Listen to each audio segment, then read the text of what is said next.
जय जिनेन्द्र। जैन धर्म की पाठशाला start with the basic learning में आप सभी का स्वागत है। मैं स्नेहा जैन आज आपके समक्ष पर्युषण पर्व के 5वें दिन कल्प सूत्र के अंदर जो वाचना होती है उस वाचना को लेके आई हूँ। तो चलिए वीडियो शुरू करते हैं। इस वाचना के अंतर्गत प्रभु के जन्म चैवन्य कल्याणक में आते वक्त यानी कि माता के गर्भ में आते समय जो स्वप्न माता को आते हैं उनका वर्णन किया गया है। साथ ही साथ ज्योतिष शास्त्र का वर्णन किया गया है।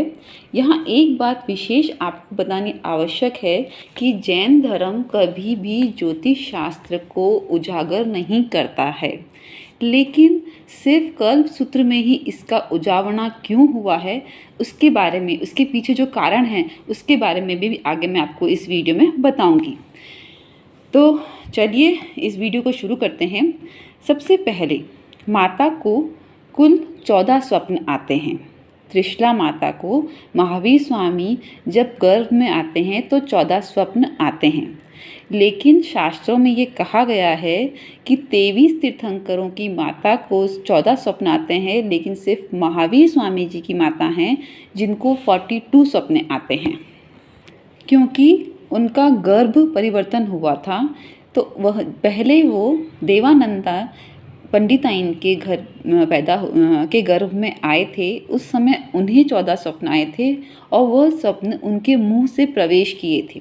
लेकिन बाद में उनका गर्भ परिवर्तन हुआ और त्रिशला माता को वो 14 स्वप्न आए, लेकिन गर्भ परिवर्तन होते समय देवनंदा माता को वह स्वप्न वापस निकलते हुए भी दिखाई दिए, मुंह से निकलते हुए।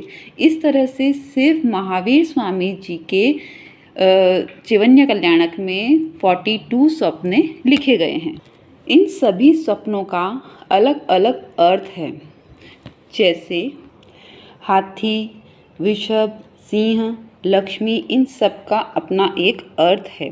लेकिन उससे पहले मैं आपको ये बताना चाहती हूँ कि कौन सी माता को कितने स्वप्न आते हैं। कोई भी तीर्थंकर की माता को 14 पूर्ण स्वप्ने साफ दिखाई देते हैं, लेकिन यदि चक्रवर्ती की माता है तो उन्हें 14 स्वप्न तो दिखाई देंगे, लेकिन धुंधले दिखाई देंगे। वासुदेव की माता को 5 स्वप्न आते हैं, बलदेव की माता को 4 स्वप्न आते हैं। लेकिन यदि आप या मेरे जैसे कोई भी साधारण स्त्री है और उनको इन 14 स्वप्नों में से कोई भी एक स्वप्न आता है और स्वप्न के बाद पुत्र का जन्म होता है, तो वह पुत्र राजा की तरह जिएगा, ऐसा हमारे शास्त्रों में लिखा गया है। क्या इन सपनों के भी अलग अलग प्रकार बताए गए हैं शास्त्रों में? हाँ, इन सपनों के कुल 9 प्रकार बताए गए हैं, जिसमें कि 6 ऐसे प्रकार हैं जो साधारणतः कोई अर्थ नहीं रखते हैं, लेकिन बाद के 3 प्रकार ऐसे हैं जिनका अर्थ निकलता है और एक निश्चित समय पे, निश्चित काल पे यदि उसे देखा जाए तो उसका उदय होने का समय भी बताया जाता है कि कितने महीने तक उसका असर रहेगा। फॉर एग्जाम्पल, यदि हमें कोई उदाहरण से, किसी के अनुभव से हमें कोई सपना आया, हमें कोई चीज़ का अनुभव हुआ और रात को उसका सपना आया, तो वह सपना नहीं फलता है। यदि कोई चीज़ सुन ली और सुनने के बाद रात को वह सपने में आती है तो उसका भी कोई परिणाम नहीं होता है। कोई चीज़ देख ली और वो देखने के बाद हमारे मन में रह गई और रात को वो हमारे सपने में आती है, उसका भी कोई परिणाम नहीं है। हमारा वात, पित्त और कफ आयुर्वेद के हिसाब से इन तीनों में कोई भी हेर फेर हो गई और उससे हमें रात को अटपटांग सपने आ रहे हैं, तो उसका भी कोई अर्थ नहीं होता है। रोज़ बहुत चिंता करते हैं और उन्हें रोज़ नए नए सपने आते हैं, रोज़ अनेकों तरह के सपने आते हैं, तो ऐसे इंसान के सपनों का भी कोई महत्व नहीं बताया गया है। और मन में अगर कोई बात रह गई और वही बात रात को सपने में हम बोल रहे हैं, हम देख रहे हैं, तो उनका भी कोई महत्व नहीं होता। तो महत्व किसका होता है? यदि कोई देवता का सपना आया, यदि कोई धर्म के प्रभाव से सपना आया, कोई धर्म के कार्य को आगे बढ़ाने का सपना आया, या कोई पाप के उदय के कारण जो सपना आया, ये सपने फलते हैं। इन सपनों का फल कब मिलता है? सपने कब देखने से कब तक असर होता है? तो चलिए आगे बढ़ते हैं। एक पहर, रात्रि के पहले पहर में यदि हमने सपना देखा है तो उसका असर 12 महीने के अंदर अंदर हमें प्राप्त होगा। रात्रि के 2 पहर में हमने अगर सपना देखा है तो उसका असर 6 महीने में प्राप्त होगा। रात्रि के 3 पहर में हमने अगर सपना देखा है तो उसका असर 3 महीने में पता चलेगा, और रात्रि के 4 पहर में अगर हमने सपना देखा है तो 1 महीने के अंदर अंदर उस सपने का फलीभूत हो जाएगा। लेकिन यदि सूर्य उदय के 48 घंटे पहले हमने कोई सपना देखा है तो 10 दिन के अंदर अंदर उसका फल मिलता है। तो सपना आने के बाद मुझे क्या करना चाहिए? यदि कोई अशुभ सपना आए तो बिना किसी से कुछ बोले चुपचाप वापिस सो जाना चाहिए या प्रभु का स्मरण कर लेना चाहिए। लेकिन यदि कोई अच्छा सपना आए तो पूरी रात नहीं सपना आने के बाद नहीं सोना है, प्रभु की भक्ति करनी है, प्रभु के गुणगान गाने हैं, स्तवन करना है। इसको करने से क्या होगा? इसको करने से आपके पुण्याई और बढ़ेंगे, सपना जल्दी पूर्ण होगा। और किसी भी अयोग्य व्यक्ति को ये बात नहीं बतानी है। योग्य व्यक्ति जैसे गुरु भगवंत, ज्योतिष्यकार, कोई महान योग्य व्यक्ति जो आपका हितकारी हो, उसे उस सपने के बारे में बताइए।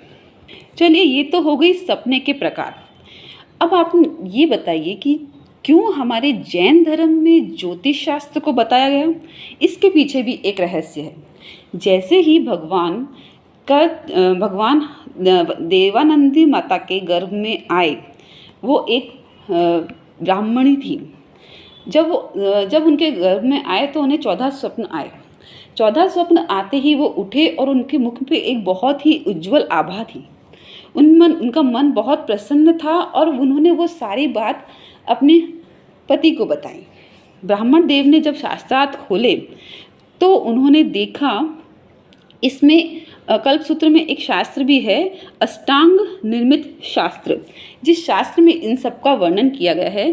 तो चूंकि वो अपने कर्मों से ब्राह्मण थे, ऋजुवेद और आदि 4 वेदों को मानने वाले थे, तो उन्होंने उस महान आत्मा का जो अभी माता के गर्भ में प्रवेश की है, उनका वर्णन अपने हिसाब से किया, अपनी ज्योतिष विद्या के हिसाब से किया। इसीलिए कल्पसूत्र में उस ज्योतिष विद्या को बताया गया कि व्यक्ति का वैभव कैसा होगा, व्यक्ति का रूप रंग कैसा होगा, उनके अंगों की क्या क्या विशेषता होगी। इसीलिए हमारे कल्पसूत्र में आज के दिन अंगों की विशेषताओं को बताया जाता है। बहुत सी चीज़ें देखी जाती है, जैसे पैरों की अंगुली बड़ी होगी, पैरों की चौड़ाई ज़्यादा होगी, पैरों की लंबाई कम होगी, हाथ की अंगुलियां मोटी और सुशोभित होगी, ललाट चमकीला होगा, गर्दन लंबी होगी, आंखें बड़ी होगी, मोटी होगी, छाती चौड़ी होगी, नाक तीखा होगा, होठ पतले होंगे। इसके अलावा भी हर एक मनुष्य के बारे में भी ज्योतिष शास्त्र में फिर आगे खोला गया। जैसे पुरुषों की यदि राइट साइड की आंख फड़कती है तो अच्छा होता है, और स्त्रियों की लेफ्ट साइड की आंख फड़कती है तो अच्छा होता है। जिसका आकार छोटा, बड़ा, मोटा और लंबा ये सब अति हो तो उसका जीवन सुरक्षित और अच्छा होता है। जिसकी नाक तीखी हो वो राजा की तरह जीता है, और जिसकी नाक चौड़ी हो वह नेता की तरह जीता है।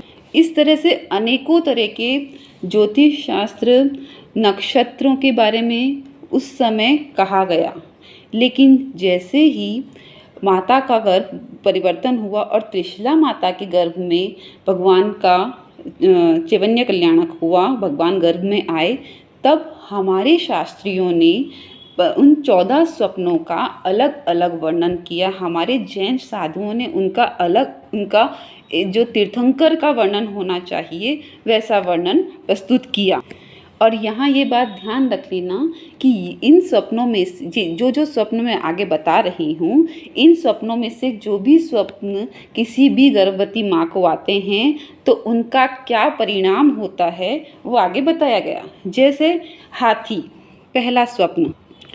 पहले स्वप्न में हाथी के 4 दांत दिखाए गए हैं। अर्थात जिस तरह से हाथी के 4 दांत हैं उसी तरह से जन्म लेने वाला बालक दान, शील, तप और भाव, इस प्रकार के 4 धर्मों का संचार करने वाला होगा। दूसरा स्वप्न था वृषभ का। वृषभ मतलब बहुत बड़ा बैल, सफ़ेद कलर का बहुत बड़ा बैल। बैल प्रतीक होता है बीजों के उत्पन्न करवाने की शक्ति को बढ़ाने का, अर्थात भरत क्षेत्र में बोधि बीज को, धर्म के बीज को स्थापित करेगा। तीसरा स्वप्न था सिंह का।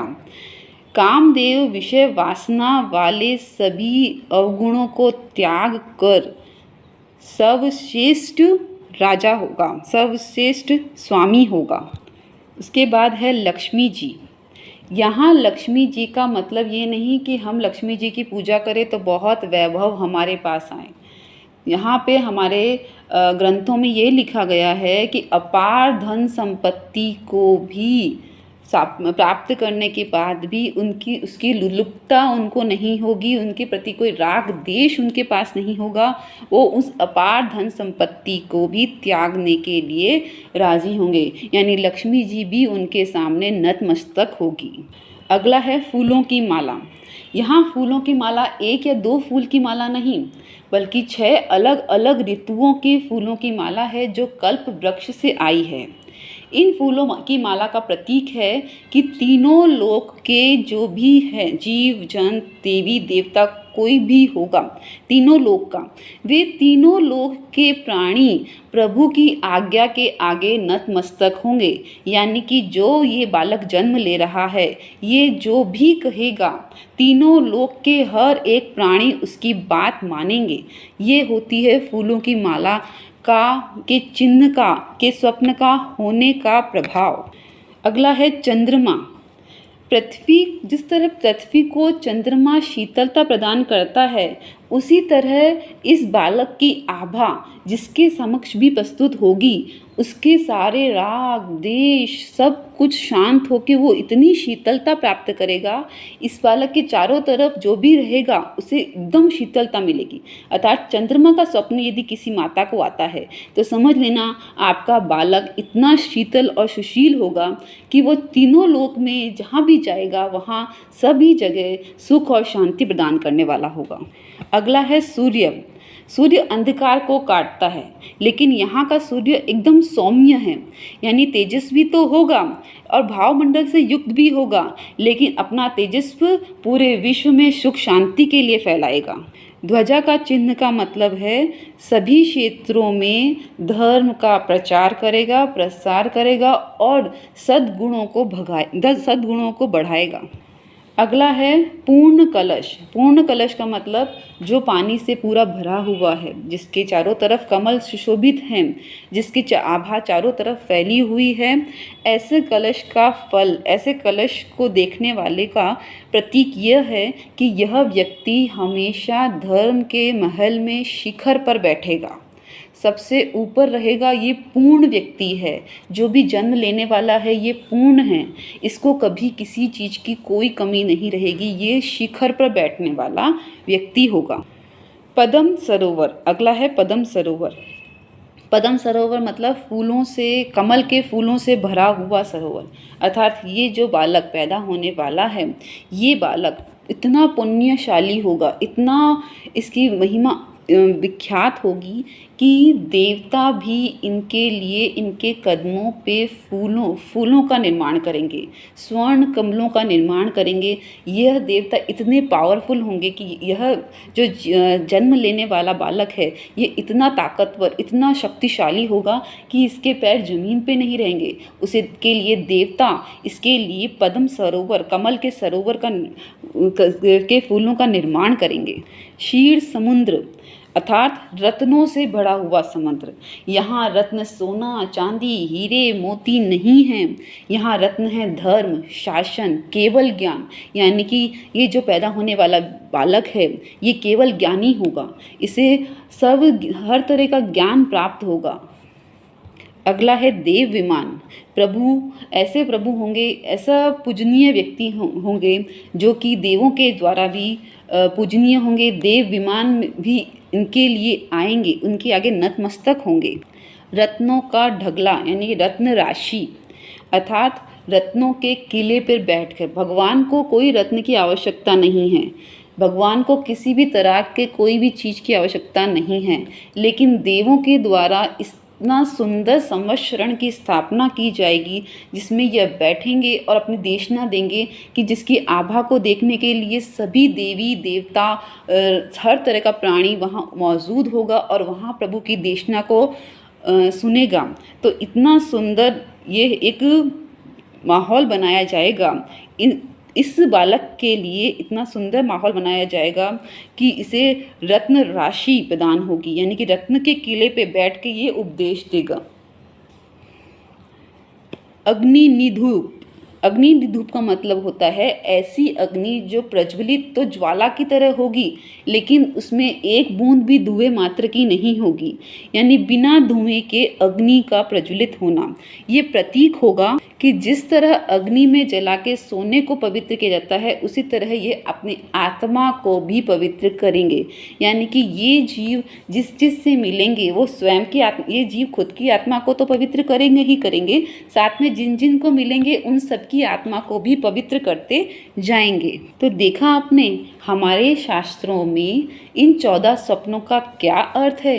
इनमें से यदि एक स्वप्न भी किसी माता को आता है ना, तो माता बहुत धन्य है, बहुत पुण्याई जीव है, और उसकी कुक्षी में जो नया जन्म लेने वाला है वो तो परम प्रभु का ही रूप है।